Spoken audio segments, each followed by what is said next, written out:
Christelle, merci d'être avec nous. Non, bonjour à tous et puis bravo pour l'organisation parce que j'ai vu la qualité des panels. J'ai compris qu'en plus on vous a sucré les pauses, on vous fait, vous êtes voilà, vous êtes attachés à comprendre. Pas des passionnés.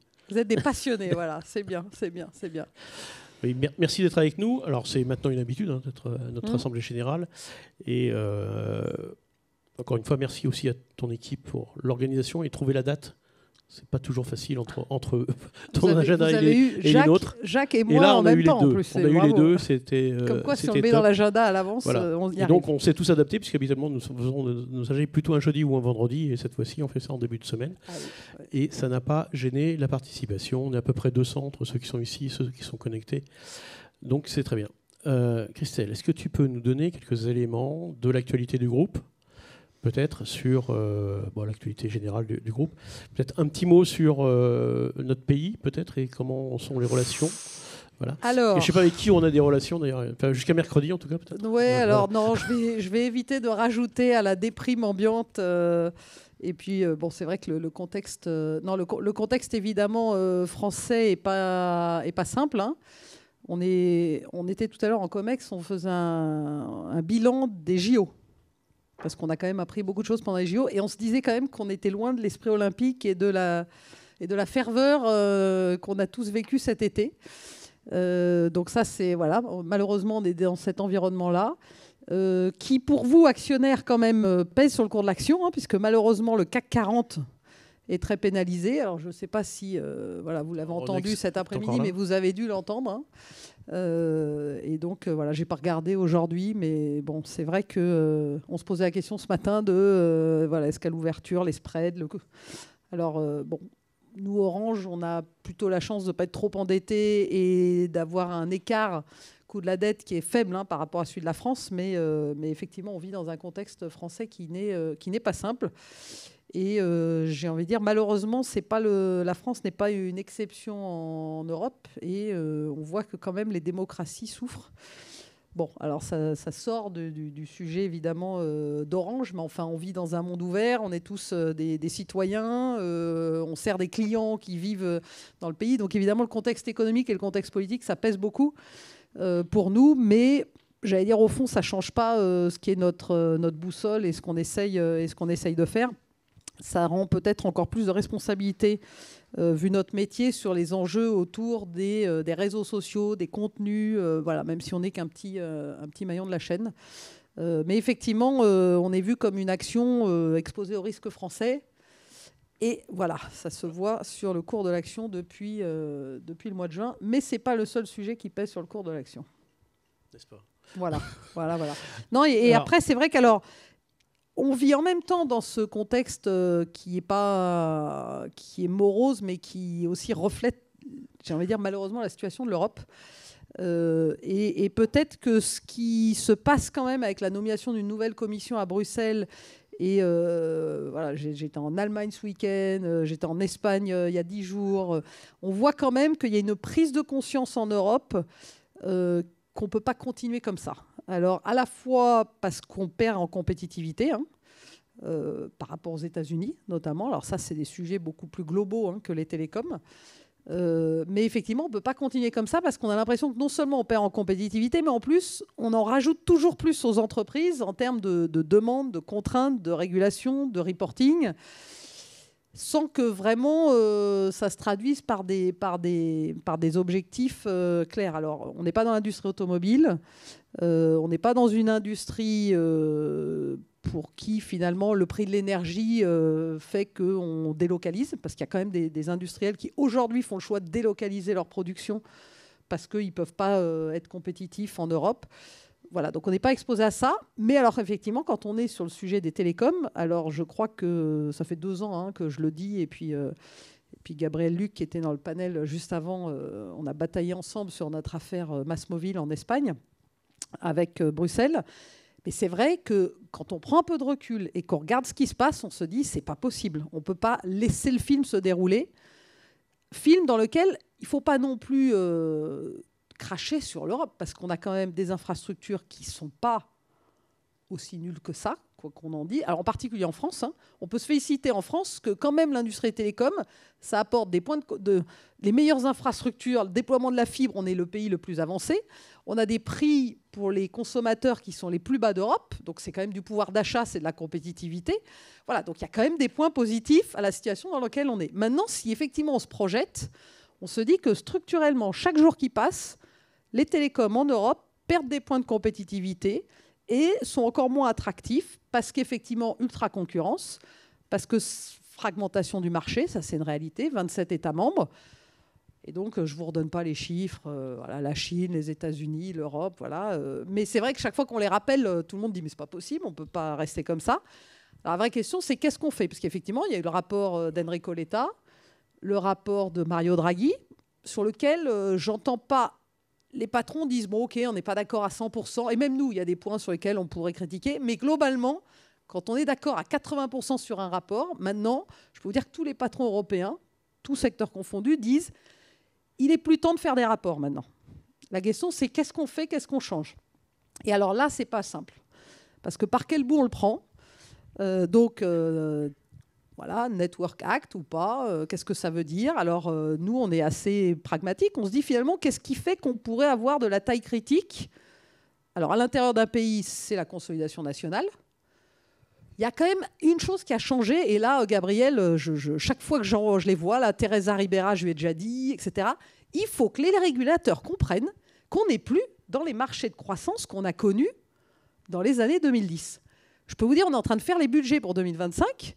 Quand on voit des croissances à 0,5%, quand on est à 0,5% de croissance dans un marché, je ne parle pas d'Orange, je parle du marché, s'il y a 4 acteurs dans un marché, c'est déflationniste. Donc qui dit déflationniste dit que voilà, c'est pour ça que Bouygues Telecom fait un profit warning, mais dit à ses investisseurs, rassurez-vous, le cash flow ne va pas changer, on va couper les investissements. Qu'est-ce que ça veut dire couper les investissements? Ça veut dire qu'on ne va plus investir dans nos réseaux. Et voilà. C'est QFD. Il y a moins de croissance, il y a trop de concurrence, donc on coupe les investissements. Et en fait, si on se projette dans l'avenir, c'est ça le sujet. C'est comment, alors que par ailleurs, quand on discute avec l'ANSSI ou quand on discute avec les autorités de sûreté dans tous les États, on va nous mettre plus de réglementation sur la sécurité. Parce qu'on voit bien que nos réseaux sont au carrefour des enjeux de sécurité, de cybersécurité. Il y a Nice 2 qui arrive. Alors évidemment, nous, on est une entreprise, infrastructure critique, vitale, on l'appelle comme on veut. Mais il y a l'essentiel, il y a plein d'autres entreprises qui vont devoir y passer. Alors c'est très bien, ça fait plein d'opportunités de business pour Orange Cyberdéfense. Mais tout ça, il va bien falloir trouver le moyen d'investir. Donc on est à un tournant où évidemment qu'il faut continuer à penser pouvoir d'achat. On n'est pas en train de dire qu'il faut arriver au niveau de prix des Américains. Honnêtement, on peut se féliciter d'avoir des abonnements mobiles en dessous de 20 € et des abonnements broadband à 30-40 €, là où on est à 120 €, 120 $ aux États-Unis. Mais la capacité à investir, c'est ça le sujet. Donc comment on change? Alors ça veut dire qu'il va y avoir des consolidations. Évidemment, on me pose tout le temps la question de la France. Donc, c'est assez facile pour moi de répondre que ce n'est pas Orange, numéro 1, qui va racheter ou un de ses concurrents. Mais on voit bien que durablement, des marchés à 4 acteurs, quand il n'y a pas de croissance, ça ne peut pas tenir. Donc, qu'est-ce qui se passe? Soit tout le monde va couper les investissements. Comme structurellement, il y en a toujours un ou deux qui a trop de dettes, c'est en général ces acteurs-là qui sont en situation de faiblesse. Donc, c'est la situation de Telecom Italia en Italie. En France, Altice qui est en train de restructurer sa dette. Et donc un jour, je ne sais pas quand, il y aura forcément une consolidation en France. En tout cas, je peux vous dire que je prépare tous les politiques au fait que le dossier va leur arriver sur la table, parce qu'il faudra décider vite, et il faudrait décider avant qu'il soit trop tard. Mais voilà, donc c'est vrai qu'on est dans cet environnement. Mais alors, là où moi, ça me rend très optimiste, c'est que c'est quand même dans les crises que quand on est fort, on peut prendre l'avantage. Et je crois qu'effectivement, on a plutôt des atouts. Parce qu'effectivement, dans les crises, il va y avoir des gens qui ne vont pas s'en sortir. Et donc, si on a l'agilité, si on a un cap très clair, si on sait quels sont les fondamentaux, c'est-à-dire, bien sûr, la maîtrise de ces infrastructures, on est dans un métier de coût fixe. Donc, être numéro 1 dans toutes nos géographies, alors ce n'est pas le cas aujourd'hui, mais quand on est numéro 1, on gagne plus d'argent que le numéro 2, et le numéro 2 gagne toujours plus d'argent que le numéro 3. Donc ça, c'est assez facile à comprendre. Bon, c'est pas comme si nos collègues en Belgique n'essayaient pas d'être numéro 1 depuis des années. C'est pas facile. Mais évidemment, ça veut dire qu'il faut penser taille critique. Ensuite, évidemment, le bilan. Avoir un bilan peu endetté, ça donne des marges de manœuvre.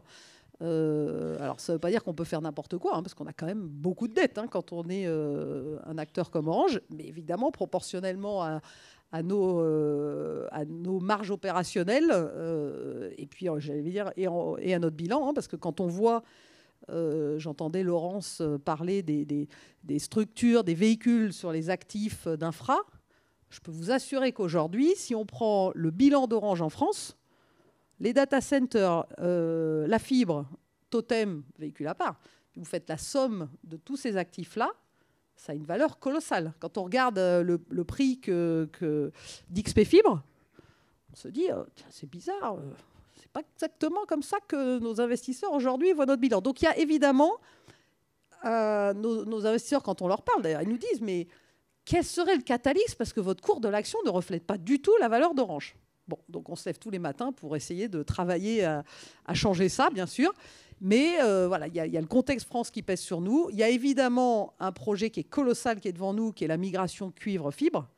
Et là, c'est un projet sur lequel, quand les investisseurs disent « donnez-nous des chiffres », je leur dis « attendez, avant de donner des chiffres, il faut déjà travailler à la structuration opérationnelle d'un projet comme celui-là ». Parce qu'on parle quand même, on a mis 15 ans à déployer la fibre, c'était un projet colossal, on arrive au bout, c'est pas tout à fait fini, 2025, et puis derrière, il y aura encore un tout petit peu, et puis on continuera à raccorder des clients, bien sûr, mais décommissionner le cuivre, alors il y a ceux comme le régulateur, l'ARCEP en France, qui nous reprochent de ne pas aller assez vite, ou plutôt qui nous soupçonnent de ne pas vouloir aller assez vite, même si on n'a jamais... on tient notre calendrier. Tout en disant qu'ils ne s'interdisent pas de nous interdire de le faire.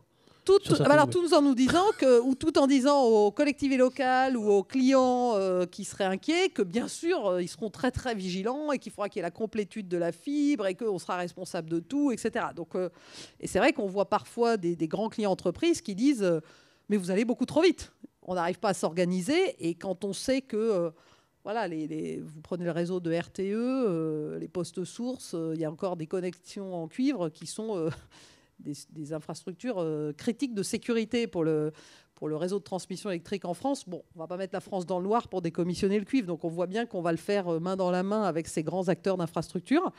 Néanmoins, évidemment, pour nous, c'est important de décommissionner le cuivre parce que on ne peut pas financer 2 réseaux en parallèle quand on a mis autant d'argent dans la fibre. Et puis, on sait très bien que le réseau de fibre est bien plus efficace que le réseau de cuivre, modulo tout ce qu'on est en train de faire pour améliorer la qualité, bien sûr. Donc ça, c'est un projet qui est colossal, qui a une équation économique qui n'est pas simple, puisqu'évidemment, on perd les revenus des ventes en gros du cuivre. Et puis on bascule sur la fibre, qui est un réseau très différent dans sa dimension économique. Donc on est très attendu sur notre trajectoire de marge en France. Mais en face, on a aussi un réseau de cuivre dans lequel, évidemment, on va pouvoir enlever des coûts, parce qu'une fois qu'on décommissionne les équipements, on consomme moins d'énergie. Et puis le cuivre, on peut le vendre. Et alors là, je peux vous dire que vu les perspectives de prix du cuivre, on parle de centaines et de centaines de millions d'euros, voire ça se compte en milliards. Mais on n'a pas donné de chiffres parce que c'est pareil, il ne faut pas se le faire voler. Et aujourd'hui, on s'en fait voler beaucoup. Vous n'avez rien entendu. Non, mais on s'en fait voler beaucoup. Ah oui, et alors le pire, c'est quand on s'en fait voler, s'il y a des clients encore raccordés, il faut le remplacer. Donc il faut continuer à investir sur le cuivre. Donc on voit bien qu'on doit évidemment décommissionner ce réseau, et c'est un projet qui est colossal. Et puis alors évidemment, à l'autre extrême, là je parlais des infrastructures, il y a l'IA. J'espère que vous avez tous écouté les conférences passionnantes d'OpenTech la semaine dernière. Je pense que vous avez compris qu'on a décidé de prendre l'IA à bras-le-corps chez Orange, parce que d'une part, l'IA, il faut apprendre à s'en servir. C'est pas encore parfait. Il y a plein de questions qui se posent. Mais il faut apprendre à s'en servir parce que ça viendra. Et puis, finalement, pour définir des règles, pour comprendre les risques, il faut apprendre à s'en servir et puis détecter qu'est-ce qui fonctionne bien, qu'est-ce qui ne fonctionne pas, donc en interne. Et puis, on voit bien qu'on a ce rôle de démocratiser les technologies pour les sociétés, donc évidemment les consommateurs, les clients entreprises. Et donc, on a à la fois fait des annonces sur l'IA responsable et de s'assurer que, notamment sur le continent africain, on travaille sur des modèles autour de langues régionales africaines pour pousser finalement les grands acteurs de la tech à aussi jouer ce rôle et capitaliser sur toutes les données que nous on avait. Et puis aussi amener à nos clients entreprises, les PME, alors, soit petites, soit moyennes, soit grandes d'ailleurs, des solutions que nous-mêmes on utilise et de leur vendre finalement sur étagère la capacité à commencer eux aussi à tester, à apprendre, à utiliser, parce que finalement, des entreprises qui n'utiliseront pas l'IA, demain ne seront pas au niveau de compétitivité attendu. Et pour autant, quand on est dans une PME, un patron de PME, il a autre chose à faire que de se préoccuper d'intégrer des logiciels et puis de mettre des clouds sécurisés, de protéger ses datas. Et donc, nous, on amène évidemment ça sur étagère. Et puis, évidemment, dans tout ce contexte-là, on a beaucoup de questions autour des compétences. Donc, vous le savez, on a ouvert la négociation, comme on le fait tous les 3 ans, sur la gestion, la GEPP. Donc, planification sur les compétences, planification sur les métiers en tension, les métiers... D'ailleurs, dans nos langages internes de négociation, je crois que tension, c'est les métiers sur lesquels il y a plus de demandes que d'offres. Donc, c'est plutôt les métiers en croissance. Et puis après, les métiers qui ont vocation à réduire parce que automatisation, parce que transfert technologique, etc., etc.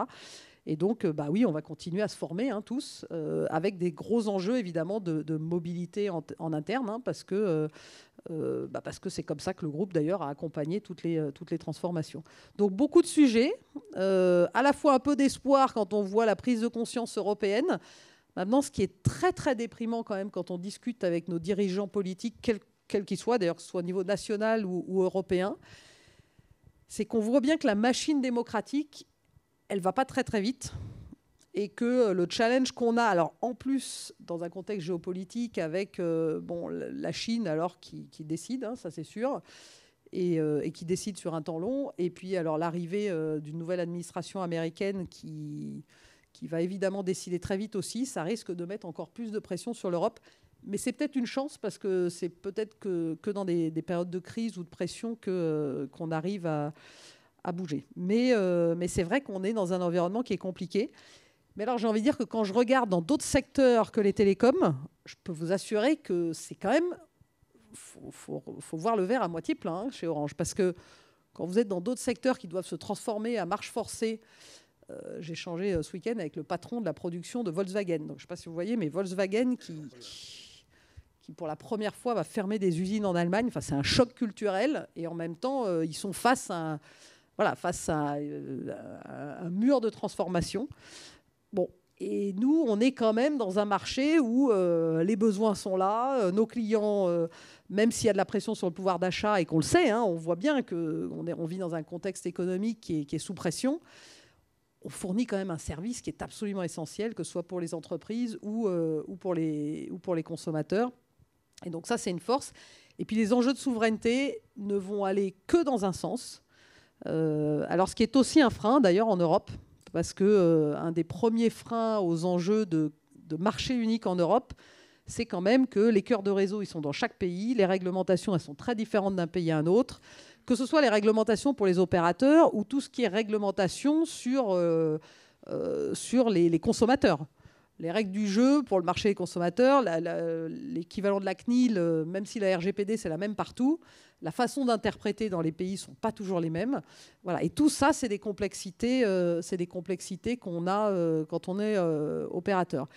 Maintenant, c'est vrai que quand j'ai échangé avec la présidente du régulateur espagnol, elle m'a posé une question que je trouvais... C'est la première fois que j'avais un régulateur qui me posait une bonne question. Je me suis dit, et qui sortait en plus de son périmètre. Je ne l'avais jamais rencontré, donc je lui ai dit, mea culpa, j'aurais dû venir la voir plus tôt. Elle me dit, l'Europe réfléchit à créer un 28e État membre qui serait en fait un État européen. Et elle me dit, si on crée cet État, qu'est-ce que vous, Orange, vous en feriez ? J'ai dit, ça, c'est une bonne question qu'il faut qu'on se pose. Si on avait une baguette magique pour se dire, voilà, on crée une activité dans un État qui s'appelle directement l'Europe, qu'est-ce qu'on fait ? Je vous pose la question, je n'ai pas complètement la réponse. Ça rappelle un peu les sociétés de droit européen. C'est exactement ça. Donc, alors, société de droit européen, ça existe, société européenne. Mais là, c'est... alors, évidemment, on pense plus à des activités dans le digital pour essayer d'aider des acteurs dans le monde Internet à tout de suite avoir... J'ai du mal à voir comment on peut faire ça sans que derrière, on se prenne toutes les régulations de chaque État. Mais ça devrait nous forcer à réfléchir taille critique. parce qu'on voit bien que dans un métier comme le nôtre, qui est un métier de taille critique, alors qu'on est deuxième opérateur européen, si on ne se pose pas cette question-là, on ne peut pas construire le leadership de demain. Donc évidemment, c'est au cœur des réflexions qu'on a pour l'avenir du groupe. Alors, donc des sujets passionnants. Passionnants, mais que tu vois verre à moitié plein, dans une logique positive, bien sûr. Quels sont nos points forts pour gérer cette situation qui est quand même plus que complexe? Et pour revenir au sujet européen et des 2 rapports qui viennent d'être publiés, on pourrait avoir traîné un tout petit peu médiatre il y a quelques années à Bruxelles. Entre l'envie et la décision, ça ne se mesure pas en semaines ni en mois, mais en plusieurs années, quand tout va bien et quand tout le monde était d'accord au débarrage. Donc la mise en œuvre des 2 rapports, l'État ou Draghi, la probabilité qu'ils viennent se rapprocher du plan stratégique Orange tout de suite, n'est pas d'une grande évidence pour moi en tout cas. Comment tu vois les choses? Parce que tu dois aussi travailler sur le prochain plan, en plus du plan actuel. Oui, alors on va pas dans un plan, il vaut mieux travailler sur ce qu'on maîtrise. On va pas baser notre plan sur ce qui dépend pas de nous. Non, les forces, on les connaît. Être numéro 1 dans son premier pays et être numéro 1 dans son deuxième pays, maintenant l'Espagne, alors en termes de volume de clients, hein, parce qu'en termes de valeur, Telefónica est encore devant, c'est déjà, je rappelle, voilà. Donc sur les fondamentaux, il faut viser d'être numéro 1 partout. Sur le continent africain, je n'ai pas parlé de l'Afrique, mais on est passé devant Vodacom en nombre de clients au 3e trimestre, et on est passé devant Vodacom non pas en faisant une acquisition, mais simplement en devenant numéro 1 dans certains pays dans lesquels on était numéro 2. Donc au Cameroun, on est passé devant MTN, et j'ai oublié l'autre pays dans lequel on est aussi passé devant MTN. Non, c'est peut-être non, je ne sais plus. Il y en a un deuxième. Botswana, voilà. Et donc c'est là où donc voilà, les bases, être le plus gros possible dans chacune de nos géographies. Après, on a un atout qui est nouveau et vraiment il va falloir qu'on apprenne à s'en servir. C'est qu'on est le seul opérateur historique qui a désormais en interne l'esprit d'un challenger, MásMóvil. J'ai passé 2 journées avec l'équipe de management de MasOrange et avec donc les personnes qui ont créé MásMóvil. C'est épatant de voir le choc des cultures. Je vous donne 2 exemples. Ils pensent multimarque, parce que pour eux, ce qui compte, c'est la taille, peu importe les sujets de marque. Mais donc, ils ont développé un modèle d'acquisition de marque très, très low cost, hein, bien sûr. Et ils sont très, très agiles dans la gestion des marques. Je dis, tiens, voilà quelque chose d'intéressant. Nous qui sommes très, évidemment, la marque Orange. Et puis, évidemment, on a déployé des marques, des B-brands, voilà. Et puis après, alors là où ils sont, évidemment, c'est l'avantage du challenger, c'est que sur les stacks IT, alors là, ils sont... Autant nous, on a les ayatollahs du réseau, eux, c'est que sur l'IT, c'est non négociable, très open source, internalisé au maximum, des développeurs, et ils sont très très clairs sur ce qu'il faut. Alors, je sais bien que c'est plus facile quand on est un challenger, l'IT, que quand on est un opérateur historique, hein, et on le sait dans toutes nos géographies. Et j'ai hâte de voir d'ailleurs comment ils vont transformer MasOrange, hein, parce qu'ils vont sur ces sujets IT. Mais c'est vrai que pour avoir de l'agilité multimarque, il faut avoir un IT qui soit simple. Et donc, voilà, ils nous apportent ça. Et puis, ils sont dans cette logique très low cost. Alors, parfois, on n'est pas d'accord, parce qu'évidemment, pour eux, l'infrastructure, ça compte peu. Alors, c'est là où on dit, hop, non, carton rouge, parce que nous, on a des convictions et les infrastructures, ça compte. Mais c'est très intéressant. Et d'avoir cette culture entrepreneuriale au sein d'Orange... alors c'est vrai que c'est une filiale, c'est une JV 50-50, etc. Mais je vous assure qu'il faut qu'on aille chercher le maximum de ce qu'ils peuvent nous apporter. Je sais d'ailleurs que les équipes d'Orange France ont prévu d'échanger. Jean-François Fallacher étant le chairman de la JV MasOrange, il est bien placé pour suggérer des échanges et s'assurer qu'on apprenne. Lui-même connaît bien le marché espagnol, donc voilà, on a cette chance-là. Et puis, je le redis, hein, dans nos forces, le bilan du groupe. Dans un monde où on voit bien que personne ne sait trop si les taux d'intérêt vont remonter ou pas, mais en tout cas en France, on sait qu'on va être sous pression.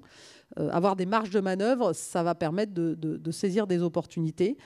Et puis, je ne suis pas la seule dirigeante opérateur en Europe à vouloir pousser la consolidation, hein, donc il y aura d'autres mouvements. Je crois que nous, on a fait quand même le maximum de ce qu'on pouvait faire, non pas parce que Gabriel ne veut pas d'autres dossiers à porter à Bruxelles, mais parce que, voilà, une fois qu'on a fait la Roumanie, la Belgique, l'Espagne, on peut penser encore à des choses, hein, mais c'est vrai qu'on a déjà fait un bout de chemin. La France, on est numéro 1, donc on peut pas, c'est pas nous qui pouvons faire bouger les lignes. On peut suggérer, hein, on a plein d'idées, mais c'est pas nous. Voilà, donc c'est vrai qu'on a beaucoup d'atouts. J'insiste aussi sur ce que je disais la semaine dernière chez OpenTech, parce que l'innovation, la technologie, ça doit rester et ça reste au cœur de notre ADN. Alors oui, c'est plus le CNET, oui, on fait plus tout nous-mêmes, il faut être en innovation ouverte, il faut travailler avec des partenaires, les grands de la tech mondiale, mais aussi des plus petits, l'agilité, et puis surtout maîtriser en interne certaines technologies, certains savoir-faire, travailler avec le monde de la recherche en écosystème ouvert, parce que dans certains domaines, on a besoin aussi d'une Europe qui continue à se développer, et on a des atouts pour ça, donc il faut évidemment le faire.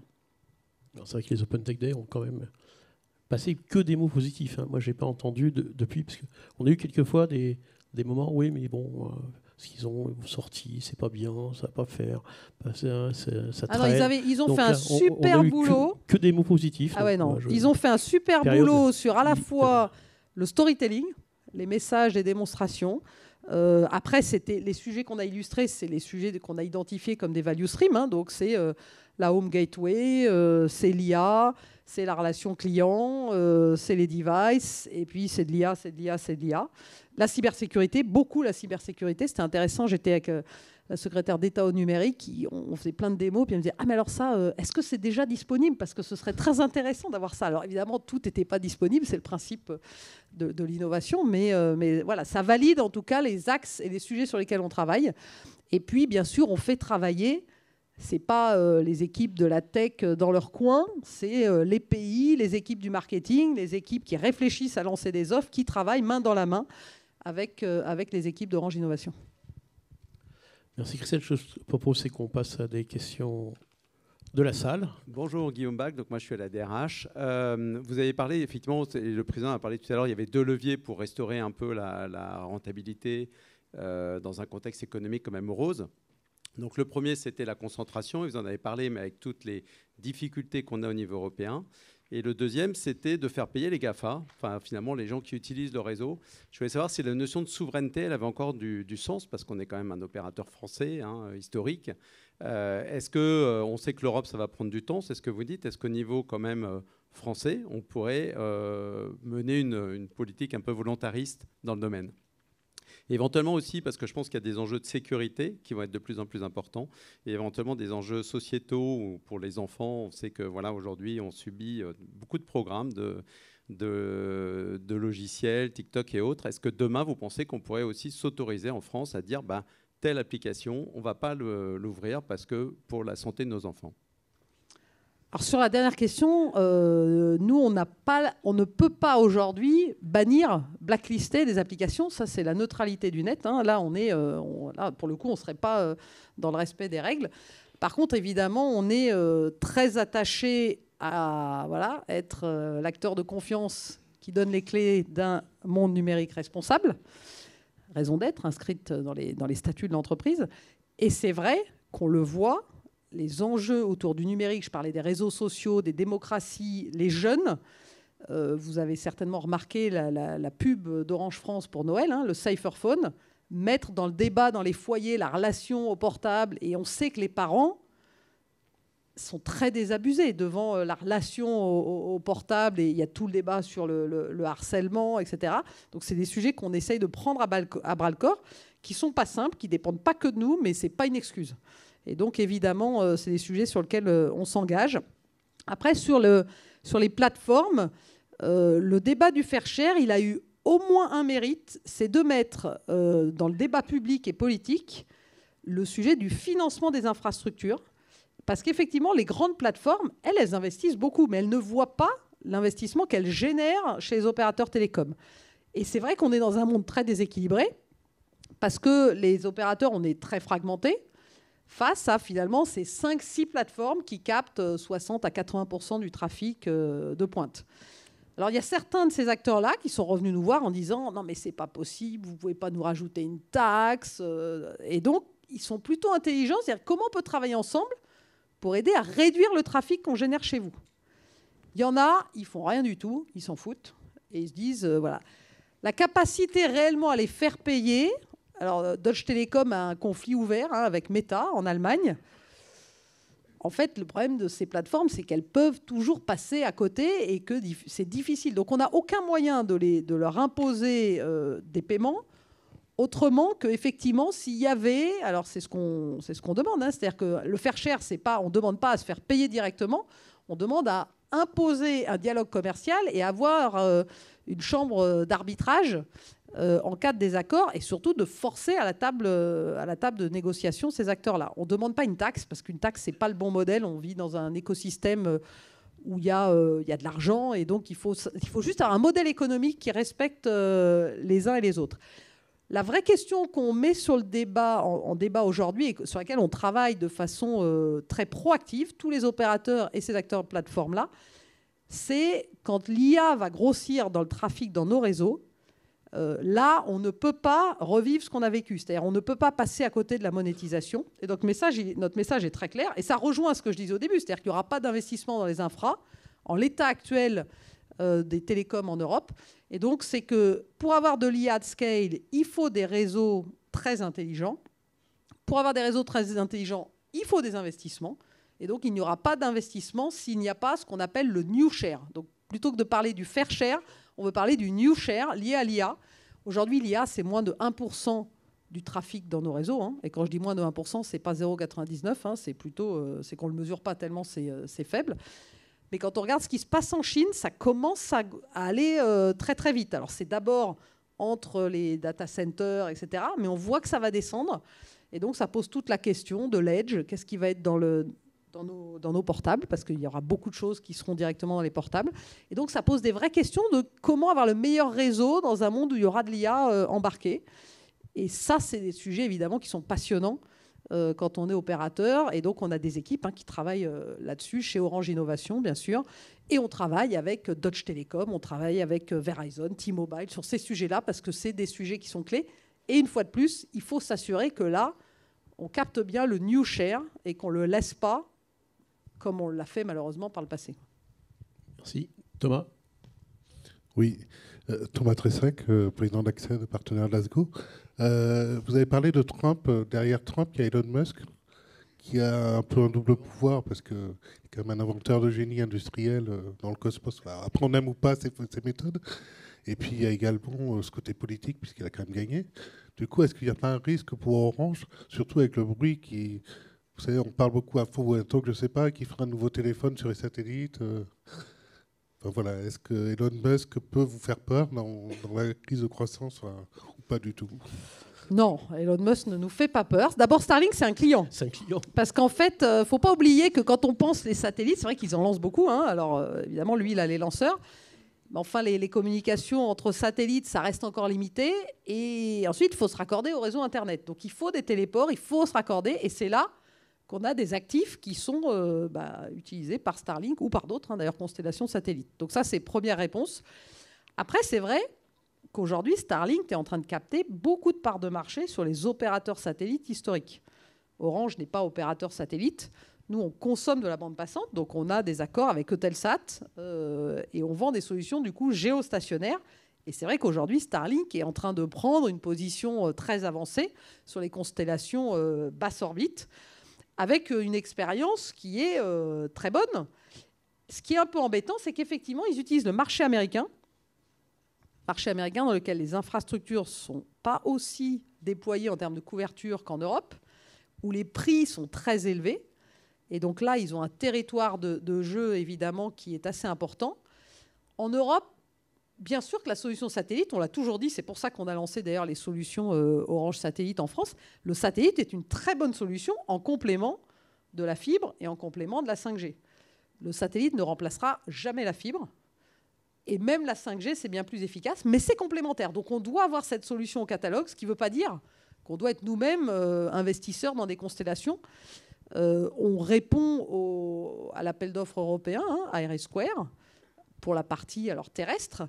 On regarde de très près, évidemment, tout ce qui se passe autour du satellite to device, parce qu'aujourd'hui, Elon Musk, c'est du broadband, donc vous avez une antenne qui est très très bien fichue, qui vaut plus ou moins cher, d'ailleurs, selon qu'il la subventionne ou pas. Ils font d'ailleurs un peu du dumping dans certains pays, parce qu'on voit en Afrique notamment, quand au Kenya, Starlink se vend à 10 € par mois, on voit bien que c'est quand même... voilà, bon. Mais à court terme, ça apporte quand même une solution dans des endroits où il n'y a pas de couverture. Donc c'est aussi une... voilà. Donc c'est complémentaire. On regarde ce qui se passe. Honnêtement, en Europe, ça nous fait pas spécialement peur. Je pense qu'effectivement, aux États-Unis, c'est plus embêtant pour les opérateurs. Et il faudra s'assurer que la part des choses soit faite entre l'administration d'un côté et puis la direction de Starlink de l'autre. Mais on a déjà, nous, les sujets sur lesquels on est très alignés entre opérateurs au niveau mondial, c'est la gestion des bandes, des fréquences. Parce qu'effectivement, les satellites peuvent créer des interférences avec nos bandes de fréquences qu'on achète très très cher, puisqu'on paye le spectre beaucoup plus cher que le spectre satellite. Donc ça, c'est des points sur lesquels on sera tous très très vigilants. Sophie Martin-Pavaillé, Orange France, direction de la sécurité. On a beaucoup parlé de souveraineté cet après-midi et on sent que c'est une notion qui monte. Et ce n'était pas forcément une notion qui était aussi prégnante il y a quelques années. On est propriétaire de beaucoup de nos infrastructures et ça, en termes de souveraineté, c'est très positif. En revanche, on sous-traite. On sous-traite à l'étranger, parfois à des pays qui n'offrent pas tout à fait les garanties qu'on peut avoir en France. On parlait de Madagascar, il y a aussi l'Égypte, etc. Et est-ce que finalement cette augmentation de la notion de souveraineté va nous amener à changer de politique et en quoi ça pourrait profiter par exemple à la France et à l'emploi en France? Alors, quand on parle de Madagascar ou d'Égypte, on sous-traite en interne, parce que c'est les équipes d'Orange Madagascar ou d'Orange Business à Madagascar ou d'Orange Business en Égypte, sur des métiers, effectivement, pour lesquels, en fait, malheureusement, on est dans des métiers sous forte pression économique et on fait face à des concurrents et là, les concurrents, ce n'est pas le monde du telco, on est face aussi aux grands intégrateurs indiens dans certains domaines. Donc le sujet de la compétitivité coût est très très important. Maintenant, ce qui est sûr, c'est que aller sous-traiter des tâches très très simples, ça peut être remplacé par de l'IA et automatisé. Donc ça ne veut pas dire qu'on va rapatrier de l'emploi, mais à minima, il faut s'assurer que les emplois qu'on crée ils soient pérennes, parce qu'on n'a pas non plus vocation à créer des emplois pour que demain se posent les mêmes questions que celles qu'on s'est posées en France. Aujourd'hui, honnêtement, la taille du groupe, c'est une force. Et donc, pour moi, avoir des hubs de compétences partout dans le monde, et d'ailleurs, quand on crée des hubs d'emploi comme ça, c'est pas tant pour réduire le coût de la France que aussi pour se rapprocher des marchés par destination. Parce qu'en Égypte, au Moyen-Orient, ou d'ailleurs, on pourrait parler de l'Europe de l'Est, où on a aussi des hubs pour tout ce qui est notamment pilotage de nos réseaux, on a besoin d'être présent localement. Après, il y a un coût du travail qui, effectivement, n'a rien à voir. Bon, ça, c'est un fait. Mais donc la vraie question qu'il faut se poser, c'est plutôt qu'est-ce qu'on doit maîtriser en interne et ce sur quoi on doit s'appuyer sur des prestataires et des partenaires externes. Quand on parle de nos call centers, par exemple, les call centers, on a une partie en interne, une partie en externe. Dans certains pays, les boutiques, c'est des réseaux de franchise, donc ce n'est pas maîtrisé en interne, ça fonctionne très bien. Voilà, donc il n'y a pas de ligne rouge. Ce qu'il faut bien maîtriser, et je prenais l'exemple tout à l'heure de MassMobile sur l'IT, parce que typiquement sur l'IT, il y a des choses qu'on a trop sous-traitées. Et donc, il faut garder la maîtrise des architectures, du logiciel. Et ça, c'est des sujets sur lesquels il y a un gros travail qui est en train d'être fait, d'état des lieux, de faire des plans de transformation. Et on doit garder cette maîtrise-là. Après, sur l'emploi, même sans aller parler d'aller chercher des emplois à l'extérieur, on sait qu'on a le débat des sous-traitants en France. Alors, à juste titre, on a travaillé avec tout un réseau de sous-traitants pour déployer la fibre, mais parce que le volume d'activité était tel que, de toute façon, on ne pouvait pas faire autrement. Après, nos sous-traitants, c'est des partenaires ultra stratégiques, parce qu'évidemment, ils doivent être formés, ils doivent livrer des niveaux de qualité, mais on peut se poser la question de dire, mais quel volume on doit pouvoir garder en interne, parce que le niveau 2, le niveau 3, quand il y a des tempêtes, comment avoir de la marge de manœuvre. Donc ça, c'est des sujets sur lesquels on travaille avec Jean-François, sur les métiers, et puis de se dire finalement, qu'est-ce qu'on doit faire nous-mêmes, qu'est-ce qu'on doit faire en externe. Mais alors, externe ne veut pas forcément dire, d'ailleurs, hors de France. Maintenant, c'est vrai que quand je vais au Maroc, on me dit « Ah non, mais vous comprenez, pourquoi toute l'innovation, elle est faite à Paris et elle n'est pas faite au Maroc ?»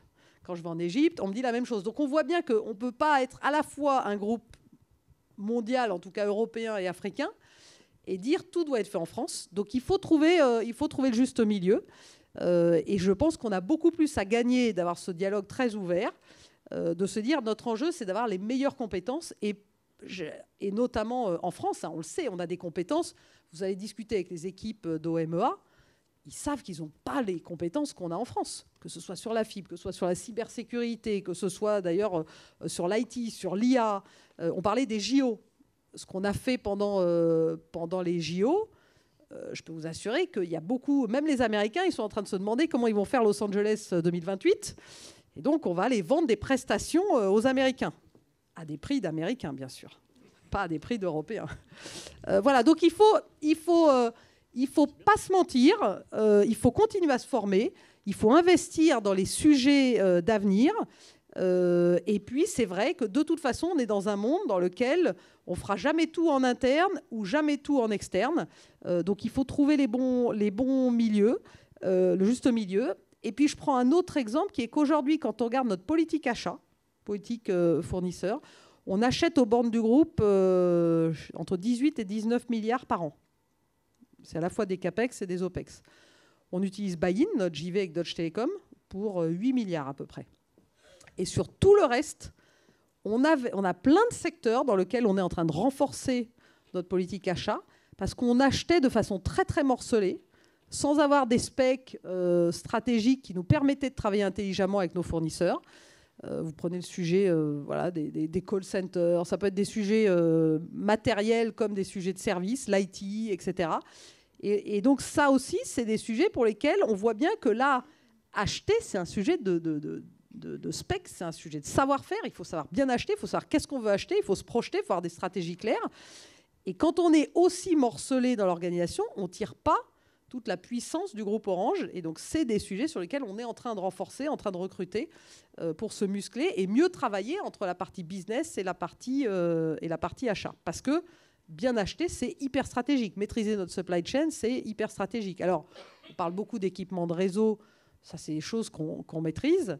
Mais encore que, même dans les équipements de réseau, il se passe beaucoup de choses avec l'IA, il se passe beaucoup de choses avec des enjeux de souveraineté aussi. Quelqu'un d'autre? N'hésitez pas, en haut de la salle, en bas. N'hésitez pas. Ah, question de Thibaut. Sinon... Bonjour, Thibaut Kéran, Orange Business Opération Internationale. Vous avez parlé de la recherche. On ne développe pas comme avant, beaucoup moins en interne. Mais en fait, quand on regarde Cisco qui a changé son modèle économique où en fait il a pris plus de la valeur que nous, on vendait précédemment. Et donc aujourd'hui, le coût de cette R&D est-il à un niveau suffisant? Quand on regarde le coût de la R&D par rapport au chiffre d'affaires, c'est un ratio quand même très faible. Sommes-nous dans le bon ratio ou y a-t-il des zones d'amélioration, entre autres dans l'IA? Alors ça dépend ce qu'on met dans la R&D. Après, quand on est fabricant, quand on est vendeur de logiciels, la R&D elle est très importante et les marges vont avec. Dans le métier d'opérateur, on fait peu de vrais R&D parce qu'on est essentiellement un intégrateur.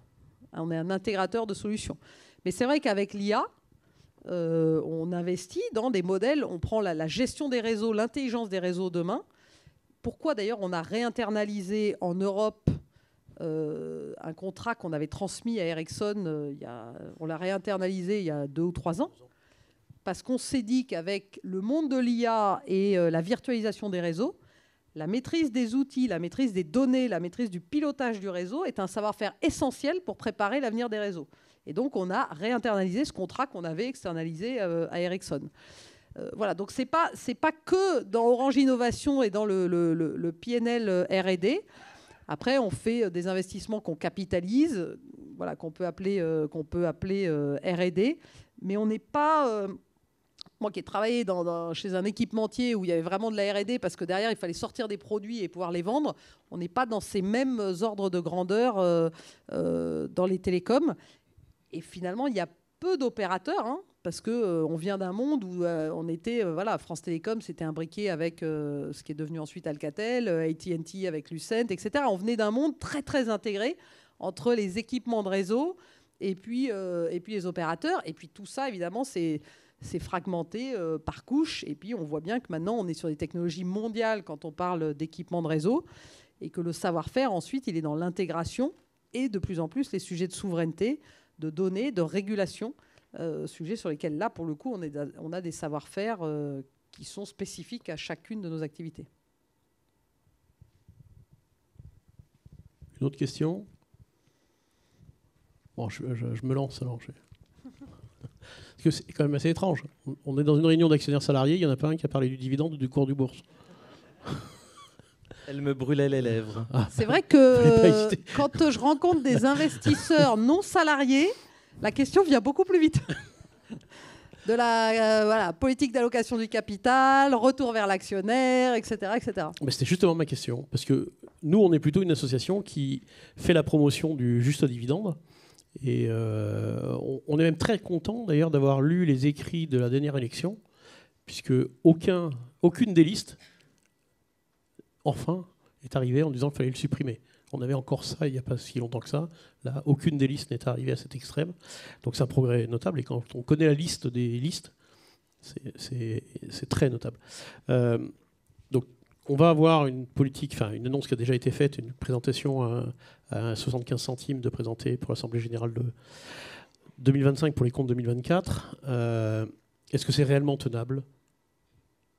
Est-ce que c'est tenable ?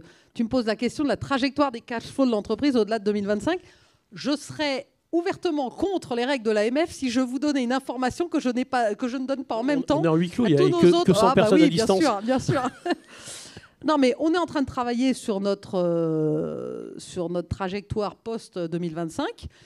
C'est vrai qu'aujourd'hui, le problème, ce n'est pas le niveau du dividende, c'est le niveau du cours de l'action. Alors, c'est sûr qu'aujourd'hui, investir dans Orange, c'est un super placement.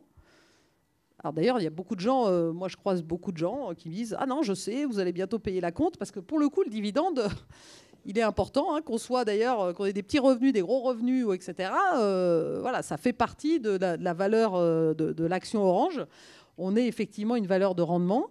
Donc on sait très bien ce qui est attendu de nous, hein, évidemment. Et avant de parler d'allocation de capital, il faut d'abord générer ce capital, d'où le travail sur la trajectoire de génération de cash flow, qu'on espère faire le maximum par la top line et par les marges opérationnelles, et non pas en coupant les investissements, comme vous, j'espère, l'avez compris. Mais c'est vrai qu'on est dans une industrie où d'autres ont été contraints de vendre leurs infrastructures, parfois pour faire du retour à l'actionnaire. Alors ça, c'est vrai que c'est quelque chose que nous, on ne veut pas faire, hein. Alors ça ne veut pas dire que parfois, il ne faut pas vendre des actifs en se disant qu'après tout, on n'a pas, on n'est pas le meilleur actionnaire pour ces actifs-là. Et donc, on a une gestion, évidemment, de notre portefeuille d'activités. C'est pour ça aussi qu'on a décidé d'arrêter certaines activités, de vendre les OCS Orange Studio à Canal, d'arrêter Orange Bank. Et on suit en permanence comment améliorer le retour sur investissement de nos différentes activités. C'est pour ça qu'on travaille beaucoup sur notre efficacité en interne. Nos investisseurs nous disent beaucoup quand même, dans un marché où il y a peu de croissance et où l'avenir est très incertain, il y a une chose que vous maîtrisez, c'est vos coûts. Donc je sais que ce n'est pas ce que les salariés préfèrent. Donc c'est pour ça que je ne commence pas par ça. Mais les coûts, ce n'est pas que... voilà, quand je parlais des achats, par exemple, il faut qu'on maximise notre capacité à utiliser la taille du groupe Orange pour acheter plus efficacement. Parce que quand on achète 19 milliards par an, ou 18 milliards par an, si vous gagnez 1 ou 2% sur les prix, c'est tout de suite sonnant et trébuchant. Voilà, et donc c'est vrai qu'on sait que nos actionnaires attendent beaucoup. Mais les derniers roadshows investisseurs que j'ai faits, j'avais beaucoup plus de questions sur qu'est-ce qui peut être un catalyste pour que le cours de l'action revienne vraiment à ce qu'il devrait être quand on connaît les actifs du groupe et le potentiel du groupe, plutôt que sur le dividende, mais parce qu'ils savaient que de toute façon, je ne leur répondrais pas sur post-2025. Alors, c'est vrai que le cours est un sujet, mais sur lequel il y a beaucoup d'investisseurs, hein, comme historiquement, ont un peu abandonné le sujet du cours en se disant allons sur le rendement et ce sera déjà ça. Ce qui fait d'ailleurs qu'un certain nombre viennent chercher un rendement 2 fois par an, puis repartent. Et nous, on cherche à développer l'actionnariat salarié aussi le plus fidèle possible. Et il y a un outil qui existe en France qui est le dividende majoré. Alors, on a été rejoint récemment par la CFDT, il y a 4-5 ans. Donc maintenant, on est 2 à pousser le sujet. Le dividende majoré, pour ceux qui ne savent pas, c'est donner une sorte de prime sans augmenter le budget alloué au dividende. Donc c'est prendre dans les 75 centimes, quelques centimes pour les actionnaires fidèles, qui ne sont pas nécessairement les salariés, d'ailleurs, dans le sujet, mais qui sont tous les actionnaires fidèles. Et je pense aux particuliers qui ont investi chez Orange et qui sont restés fidèles à Orange. Je crois qu'ils sont 1,5 million, d'ailleurs. Voilà, dividende majoré cette année. Après, j'allais dire, on aimerait avoir plus d'investisseurs de long terme. C'est vrai qu'aujourd'hui, quand on est coté, quand on voit les mouvements sur le cours de l'action, voilà. Après, alors investisseurs de long terme, on a l'État au capital, c'est un investisseur de long terme. Les salariés, on sait que c'est un actionnariat plus de long terme. que l'État. Voilà. Et donc après, c'est la question de récompenser la longévité. C'est pas du tout un débat qu'on a eu en conseil, mais je reviens sur le fait qu'avant de parler de comment on découpe le dividende, il faut déjà arriver à... Voilà. Donc on revient sur la trajectoire du groupe, mais c'est vrai que c'est des questions qu'on a beaucoup des investisseurs. On a beaucoup de questions sur le rachat d'actions, on a beaucoup de questions évidemment sur le niveau de dividende. Mais on a aussi des investisseurs qui nous disent non, mais vous êtes déjà à un niveau de dividende élevé. Hein. Donc voilà, donc soit il faut générer beaucoup plus de cash flow, soit il faut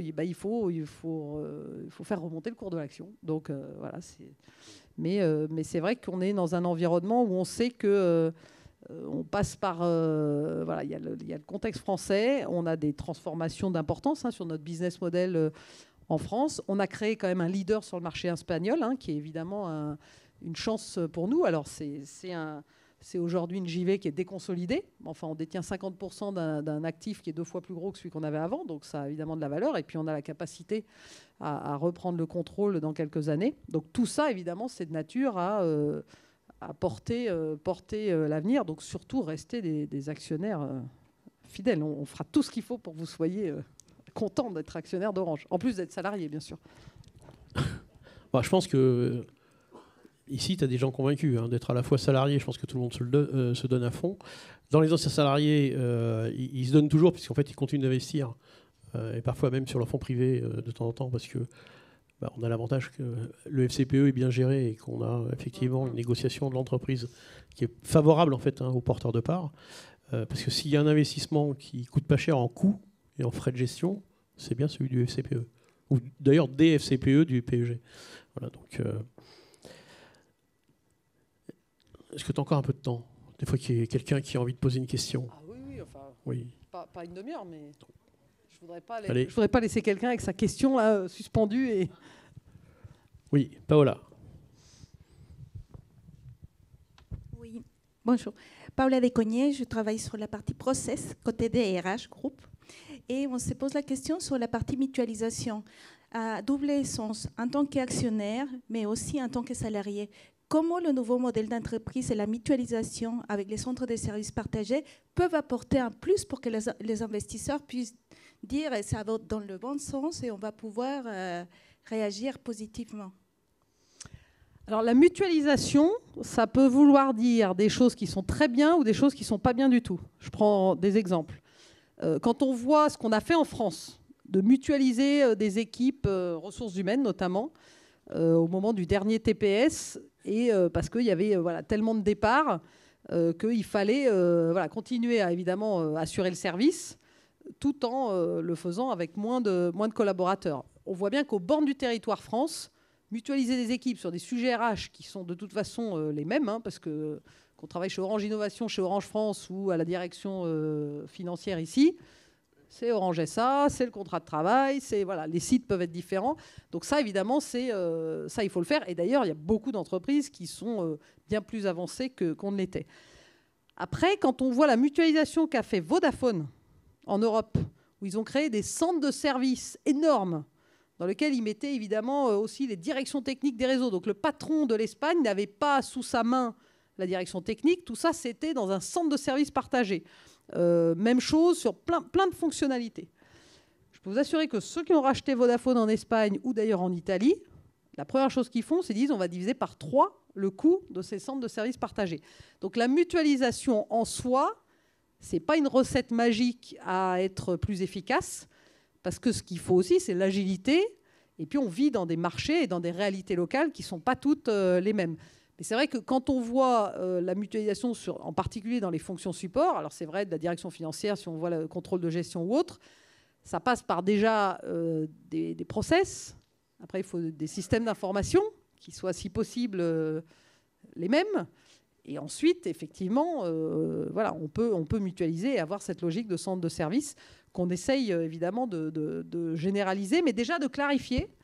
Et puis toujours dans une logique d'efficacité. Alors efficacité, c'est pas toujours le coût, hein, c'est aussi la rapidité et la capacité à bien garder l'ownership, parce que y a cette crainte, hein, quand on parle de mutualisation dans le groupe, il y a cette crainte de beaucoup de patrons opérationnels de dire ah oui, mais alors je perds la capacité à gérer, à comprendre. Donc il faut vraiment qu'il y ait un mode de fonctionnement qui soit en confiance et qui fait que voilà, si on travaille avec un centre de service du groupe Orange, c'est la même chose que de travailler avec un collègue qui est dans l'entité en question. Et donc on continue, hein, mais il y a plein d'exemples en fait qui fonctionnent très très bien. Après, nos investisseurs, ils sont très vigilants sur effectivement, ils veulent l'agilité. Et au fond, ils regardent le PNL d'Orange France, le PNL de l'Europe, les marges, et ils veulent de l'efficacité en euros. Et ils se fichent un peu de savoir comment on y arrive. D'ailleurs, il y en a certains qui sont parfois un peu énervants parce que voilà, c'est le mauvais capitalisme, on va dire. Une dernière ? Non, bah écoutez. Non, bon.